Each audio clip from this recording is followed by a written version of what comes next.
समाज को शोषित और शोषक वर्ग में बांट कर देखा। वो जाति के आधार पर नहीं, वो जमात की बात कर रहे थे। तो मेरा तो ये भी मानना है कि अगर सिर्फ कुशवाहा लोग बाबू जगदेव की जयंती या शहादत दिवस मनाए तो ये भी उनका अपमान है। वो एक तबके के नेता नहीं है। उन्होंने जब शोषित वर्ग जब शोषित टर्म ही कॉइन किया तो इसका मतलब ही था कि वो चाह रहे कि सभी तबका एकजुट हो। जिस तरह से अंबेडकर सिर्फ महारों के नेता नहीं, भारत के हर उस व्यक्ति के नेता हैं जो शोषण का शिकार हुआ है, बिल्कुल उसी तरीके से बाबू जगदेव भी हर उस व्यक्ति के नेता हैं, हर उस महिला के नेता हैं जिनको आपने जबरदस्ती नीचे रखा, वो ऊपर आएंगे। वक्त आ गया है। दूसरी पीढ़ी जेल गई, तीसरी पीढ़ी राज करेगी, तीसरी पीढ़ी हम लोग हैं। लेकिन आप देखिए एक तरीके से तो आज भी सभी संसाधनों से, चाहे शिक्षा के आप क्षेत्र को देख लीजिए, राजनीति देख लीजिए, अर्थव्यवस्था देख लीजिए, पीएम की कुर्सी तक देख लीजिए, हर जगह से हम लोग वंचित हैं। तो वही मुझे लगता है कि अगर जातिगत जनगणना हो जाती है तो हमें पता चलेगा कि हमारी आबादी कितनी है। जगदेव बाबू का शहादत दिवस है। आपको पता है कि बाबू जगदेव ने एक नारा दिया था कि 100 में 90 शोषित है, 90 भाग हमारा है। उसके अलावा उनके नारे आज भी प्रासंगिक है कि पहली पीढ़ी के लोग मारे जाएंगे, दूसरी पीढ़ी के लोग जेल जाएंगे और तीसरी पीढ़ी के लोग राज करेंगे। हमारे साथ प्रियंका हैं, राष्ट्रीय प्रवक्ता हैं राष्ट्रीय जनता दल के। प्रियंका भारती जी, ये जो नारा है वो कैसे प्रासंगिक है, क्योंकि आज वो नारा कहीं ना कहीं जो है वो धरातल पे नजर आ रहा है। ऐसे कैसे देखती है? देखिए, जब जगदेव बाबू कह रहे थे कि पहली पीढ़ी के लोग मारे जाएंगे, उनको खुद भी नहीं पता होगा कि उनकी हत्या हो जाएगी, पर वो कह रहे थे। पर उन्हें मालूम होगा, अंदेशा होगा कि जिस तरीके से वो शोषण के खिलाफ आवाज उठा रहे हैं, उनकी हत्या हो सकती है। मैं दूसरी पीढ़ी की बात करूं, लालू जी जेल गए ना, कसूर क्या था? सिर्फ वंचित, गरीब, गुरबा तबके को आगे करना, ये उनका कसूर था।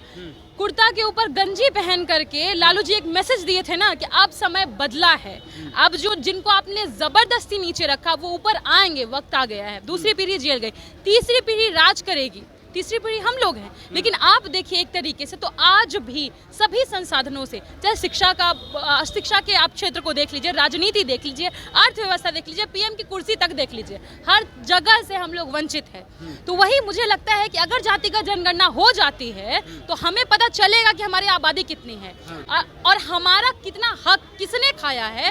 हम देखिए, हम बदले का बात नहीं कर रहे हैं, हम बस अपना जानना चाह रहे हैं कि हमारा अस्तित्व क्या है, हम कहाँ कितने रिप्रेजेंटेड हैं। तो बस लड़ाई हमारी उतनी ही है। जिस समय में जगदेव बाबू कह रहे थे, उस समय में उन्होंने अपनी पार्टी का गठन किया तो उसके तीसरे वर्षगांठ पे वो भाषण दे रहे थे। उस समय में वो कह रहे थे, कथित ऊंची जाति वाले ने हमारे बाप दादाओं से हलवाही करवाई, मतलब हल चलवाया, खेत जोतवाए, लेकिन मैं उनकी राजनीतिक हलवाही नहीं करूंगा।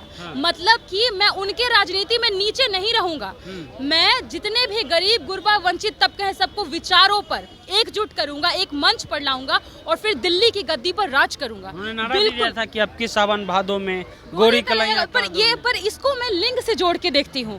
गोरी कलाई वो किन्हें कह रहे हैं? वो सवर्ण तबके की महिलाओं को कह रहे हैं। उस समय भी एक तरह से देखे तो हम लिबरेटेड थे। बहुजन महिलाएं आपको दिख जाती, कभी सब्जी बेचते हुए, दूध बेचते हुए दिख जाती। सवर्ण महिलाएं घर के भीतर थी, ना वो नालों में थी, ना वो नदियों में थी, ना वो सब्जी बेच रही थी, ना वो खेतों में काम कर रही थी, वो कहीं नहीं थी। इसलिए वो कह रहे थे कि आखिर कब तक सिर्फ बहुजन महिलाओं का शोषण हो। जैसे हमारा तो पुरुष भी शोषण कर रहे हैं और जाति भी शोषण कर रही है, दो लेवल पे शोषण हो रहा। तो वही कह रहे थे कि अगले सावन भादों में गोरी कलैया कादों में, मतलब अब उन महिलाओं को भी हमारी बराबरी में आना होगा, हमारे साथ नालों में उतरना होगा, हमारे साथ धान बोना होगा। तो ये उनका कहने का अर्थ था। इसीलिए बार बार आज भी जब वो बात करते हैं महिला आरक्षण की, हम बात करते हैं कि आपको महिला आरक्षण में कोटा विदिन कोटा देना होगा।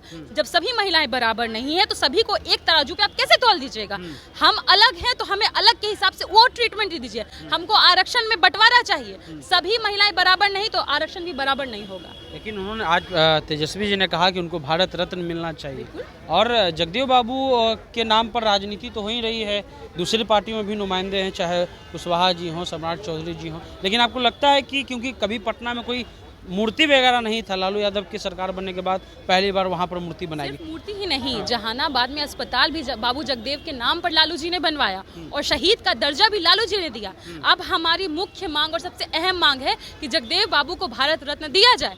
एक व्यक्ति जिन्होंने एक फिलॉसफी दी, दर्शन दिया, आप समझ रहे हैं, समाज को समझने के लिए जो समाज शास्त्री काम करते हैं वो किए। उन्होंने समाज को शोषित और शोषक वर्ग में बांट कर देखा। वो जाति के आधार पर नहीं, वो जमात की बात कर रहे थे। तो मेरा तो ये भी मानना है कि अगर सिर्फ कुशवाहा लोग बाबू जगदेव की जयंती या शहादत दिवस मनाए तो ये भी उनका अपमान है। वो एक तबके के नेता नहीं है। उन्होंने जब शोषित वर्ग जब शोषित टर्म ही कॉइन किया तो इसका मतलब ही था कि वो चाह रहा है कि सभी तबका एकजुट हो। जिस तरह से अंबेडकर सिर्फ महारों के नेता नहीं, भारत के हर उस व्यक्ति के नेता हैं जो शोषण का शिकार हुआ है, बिल्कुल उसी तरीके से बाबू जगदेव भी हर उस व्यक्ति के नेता हैं, हर उस महिला के नेता है जिसने कभी शोषण झेला है। लेकिन सवाल अब ये है कि जगदेव बाबू को जिसने गोली मारी, आज के नज़रिए से आप उसको क्या जवाब देना चाहते हैं वैसी सोच को? क्योंकि पिछले बार आलोक मेहता ने बस इतना ही कह दिया था कि 10 का शासन ही चलेगा, उसके बाद पूरी मीडिया उन पर लगी। क्या ऐसे मैं उस बात को फिर रिपीट करती हूँ, उनको धमकी भी दिया गया, थ्रेट भी दिया गया, मुझे मालूम है, इसलिए मैं उस बात को फिर रिपीट करती हूँ। 10 का शासन 90 पर कतई नहीं चलेगा। मुझे तो लगता है कि भारत ही एकमात्र ऐसा देश है जहाँ पर माइनॉरिटी वर्ग जो 10% है, क्या है, माइनॉरिटी ही है ना, 90 पर राज कर रहा है। कहीं भी जगह मेजॉरिटी शोषण करती है, यहाँ तो माइनॉरिटी ही शोषण कर रही है हमारी, वो 10% वर्ग। तो मैं उनको कह देना चाहती हूँ कि समय बदला है और समय हम बदल रहे हैं। जातिगत जनगणना जिस समय देश में हो गई, उस समय में ये स्थिति सबके सामने होगी कि आखिर कौन किसका हक खा गया।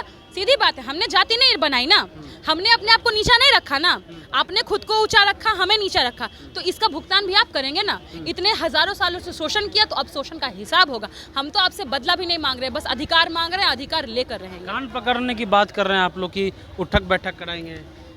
आरएसएस को तो ये ट्रेलर अब नहीं याद है आपको? ट्रेलर तो लोग देखे थे ना, जब लाल कृष्ण आडवाणी को गिरफ्तार किया गया था, ट्रेलर तो देखे थे कि सांप्रदायिकता के रथ को कोई नाथ सकता है तो लालू प्रसाद जी ही।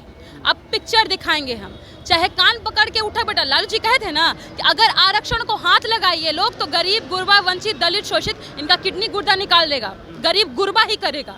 बिल्कुल उसी तरीके से अगर वो लोग जातिगत जनगणना नहीं होने दिए तो चाहे सड़क पटना से लेकर दिल्ली तक पैदल नापना पड़ेगा, वो हम पैदल नापेंगे, लेकिन जातिगत जनगणना हम करवा के रहेंगे। जिस समय आप कहते हैं कटेंगे तो बटेंगे और बटेंगे तो कटेंगे, तो आपने हमको बांटे भाई, हम अपने आप को बांट दिए थे क्या? आप बांटे हमें धर्म के आधार पर, आप बांटे हमको आपके मनुस्मृति के आधार पर, तो हमको ये सब डर मत दिखाइए। इतने साल से डर दिखा के शोषण किए हैं, अब ये डर भय खत्म हो चुका है। जगदेव बाबू की हत्या की ना आप लोगों ने, और पहली बार जगदेव नहीं मारे गए, मार्टिन लूथर किंग मारे गए, वो भी जगदेव थे।